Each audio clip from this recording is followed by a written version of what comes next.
اعوذ باللہ من الشیطان الرجیم، بسم اللہ الرحمن الرحیم۔ لیکچر نمبر 9 ہے، درس نمبر 5 کا منتخب نصاب نمبر 2۔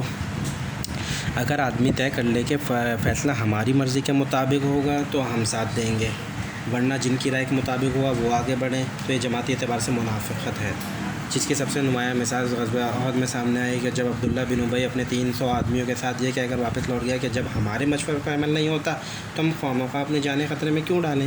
اس کی رائے یہ تھی کہ مدینہ کے اندر محصور ہو کر دفاع کیا جائے۔ عجیب بات ہے کہ خود رسول اللہ صلی اللہ علیہ وسلم کی رائے بھی اگرچہ یہی تھی، لیکن حضور صلی اللہ علیہ وسلم نے اپنے ساتھیوں کی رائے کا احترام کیا اور ان کی دلجوئی کے لیے ان کے جذبات کا پاس کرتے ہوئے اپنی رائے پر ان کی رائے کو مقدم رکھ کر فیصلہ کر دیا۔ تو آپ صلی اللہ علیہ وسلم جب مدینہ منورہ سے نکلے تو آپ صلی اللہ علیہ وسلم کے ہمراہ 1000 کی نفری تھی، لیکن اس شخص نے میدان جنگ میں کتنا بڑا نقصان پہنچایا ہے، جس سے اس وقت کتنے ہی مومنین صادقین کے پاؤں میں بھی ایک دفعہ تو تزلزل پیدا ہوا ہوگا کہ 1/3 نفری ٹوٹ کر جا رہی ہے۔ پہلے ہی ہم مقابلے میں 1/3 تھے، 3000 کا 1000 سے مقابلہ تھا، اب ہماری 1/3 نفری ٹوٹ کر جا رہی ہے۔ اس لیے سورہ آل عمران میں ارشاد فرمایا، اذا ہمت طائفتان منکم ان تفشلا، آیت نمبر 122۔ اور وہ وقت یاد کرو جب تم میں سے بھی 2 گروہ ایسے تھے کہ جو ڈھیلے پڑ گئے تھے، جن کے پاؤں میں تزلزل آ گیا تھا۔ عبداللہ بن ابی کا یہ اقدام کس بنیاد پر تھا؟ ان لوگوں کا کہنا ہے کہ تاکہ حل لنا من الامر من شیء، آیت نمبر 154۔ ہمارے ہاتھ میں بھی کوئی اختیار ہے کہ نہیں؟ اپنی منمانی کرتے ہیں، جو چاہتے ہیں فیصلہ کر دیتے ہیں، یہ معاملہ تو نہیں چل سکتا۔ اگر اس طرح معاملہ چلانا ہے تو پھر خود ہی جائیں، خود ہی اپنی جان و مال پر سارے خطرات برداشت کریں، ہم ساتھ نہیں دیں گے۔ یہ ہے وہ چیز جس کا صدر باب کیا گیا ان الفاظ میں کہ فی المنشۃ والمکرہ، چاہے ہماری طبیعت میں نشاط ہو، آمادگی ہو، یا چاہے ہماری طبیعت پر جبر کرنا پڑے۔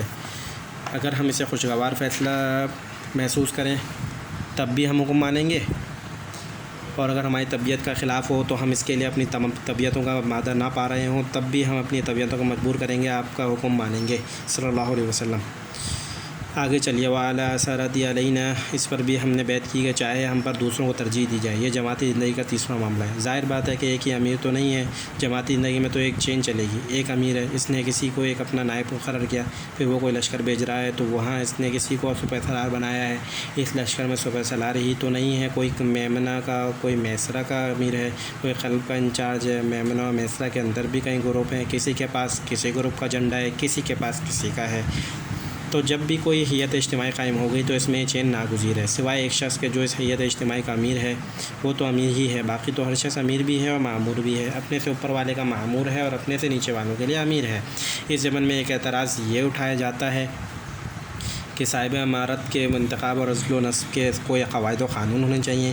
یہ کیا بات ہوئی کہ جس کو چاہا پسند کر لیا، جس کو جھنڈا تھما دیا؟ اس اعتبار سے آخری امتحان جو محمد رسول اللہ صلی اللہ علیہ وسلم صحابہ کرام رضی اللہ تعالیٰ عنہ کا لیا کہ وہ حضرت اسامہ رضی اللہ عنہ کی امارت کا امتحان ہے۔ کس اعتبار سے وہ افضل تھے؟ عمر میں وہ پختہ نہیں تھے، ابو بکر، عمر، عثمان، علی اور دیگر کبار صحابہ رضی اللہ تعالیٰ عنہ موجود تھے، جھنڈا تھما دیا اسامہ بن زید رضی اللہ تعالیٰ عنہ۔ یہ ایک بہت بڑا امتحان تھا۔ جیسے حضور صلی اللہ علیہ وسلم نے فرمایا تھا کہ چاہے تم میں ایک حبشی غلام امیر بنا دیا جائے، تمہیں اس کا حکم ماننا ہوگا۔ یہ نہیں کہ ہم اعلیٰ ہیں، ہم برتر ہیں، یہ کمتر ہیں، اس کو ہم پر خواہ مخواہ امیر بنا دیا گیا ہے۔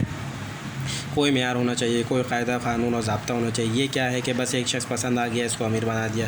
ان ساری چیزوں کا سدباب پہلے ہی سے کر دیا گیا کہ محمد رسول اللہ صلی اللہ علیہ وآلہ وسلم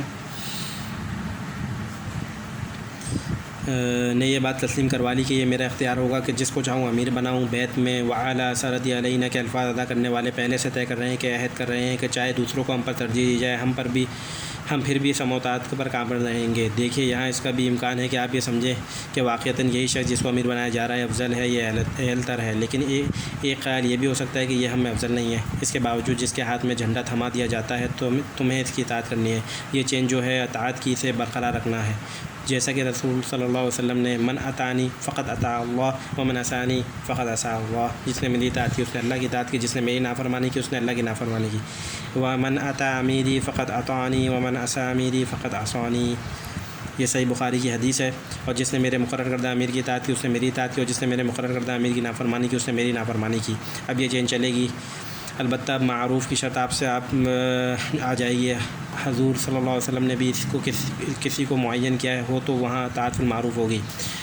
ایک صاحب کا واقعہ ملتا ہے، جب حضور صلی اللہ علیہ وسلم نے کسی دستے پر کمانڈر بنا کر بھیجا، وہ جلالی مزاج کے آدمی تھے، اپنے ساتھیوں سے کسی بات پر ناراض ہو گئے تو اپنا اختیار استعمال کرتے ہوئے انہیں بہت بڑا گڑھا کھودنے کا حکم دیا۔ ساتھیوں نے گڑھا کھود دیا، حکم دیا کہ اس میں لکڑیاں ڈالو، انہوں نے لکڑیاں ڈال دیں، حکم دیا کہ لکڑیوں کو آگ لگا دو، انہوں نے آگ لگا دی۔ یہاں تک تو اطاعت ہو رہی تھی، لیکن اس کے بعد انہوں نے اپنے ساتھیوں کو حکم دیا کہ اس آگ میں کود جاؤ۔ اس پر وہ ٹھٹک کر کھڑے رہ گئے کہ اس کی آگ سے بچنے کے لیے تو ہم حضرت محمد صلی اللہ علیہ وسلم کا دامن تھاما، تو اس آگ میں ہم آپ کے حکم سے کیسے کود جائیں؟ بعد میں معاملہ رسول اللہ کے سامنے پیش کیا، آپ نے فرمایا انہوں نے ٹھیک کیا، اور اگر کہیں وہ اس آگ میں کود جاتے تو پھر آگ میں رہتے، یہاں جہنم میں یہاں سے داخل ہو جاتے۔ آپ صلی اللہ علیہ وسلم نے اس کی توثیق اس لیے فرمائی کہ یہ حکم فی المعروف نہیں تھا، یہ تو منکر کا حکم تھا، خودکشی کا حکم تھا۔ ایسے حکم کی اجازت کسی صاحب امر کو نہیں دی جا سکتی، لہذا چاہیے وہ حضور کا مقرر کردہ امیر ہو، لیکن اس کی اطاعت بالمعروف ہوگی، مطلق نہیں ہوگی۔ مطلق اطاعت صرف حضور صلی اللہ علیہ وسلم کی ہے۔ حضور صلی اللہ علیہ وسلم آخری انسان تھے جن کی اطاعت مطلق تھی، ان کے بعد کسی کی اطاعت مطلق نہیں۔ ابو بکر عمر رضی اللہ تعالیٰ عنہما کی اطاعت مطلق نہیں تو اور کس کی ہوگی؟ بس پیج نمبر 190 کے دوسرے پیراگراف سے لیکچر نمبر 10 میں سمجھیں گے۔